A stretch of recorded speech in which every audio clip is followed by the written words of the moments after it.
Insiden bendera terbalik di Surabaya, Wali Kota Eri, Paskibraka tunjukkan mental luar biasa. Upacara peringatan HUT ke-80 Republik Indonesia di Balai Kota Surabaya, Minggu, 17 Agustus 2025, sempat diwarnai insiden kecil.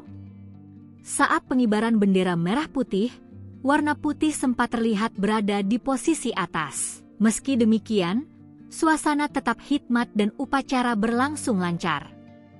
Insiden itu justru menjadi ujian mental bagi pasukan pengibar bendera pusaka, Paskibraka, Kota Surabaya. Dengan sigap, para anggota Paskibraka segera memperbaiki posisi bendera hingga kembali berkibar dengan konfigurasi merah di atas dan putih di bawah.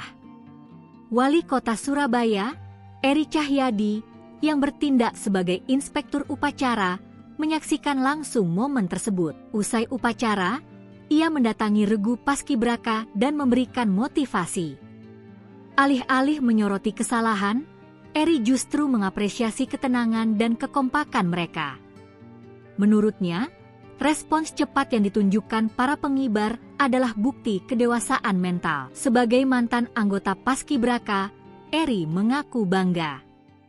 Ia menilai para pelajar yang terpilih mengibarkan bendera telah menunjukkan kualitas sebagai generasi muda yang tangguh, bermental kuat, dan pantas menjadi teladan. Tak lupa, Eri juga menyampaikan terima kasih kepada para pembina yang telah mendidik Paskibraka Surabaya dengan penuh kesabaran dan dedikasi.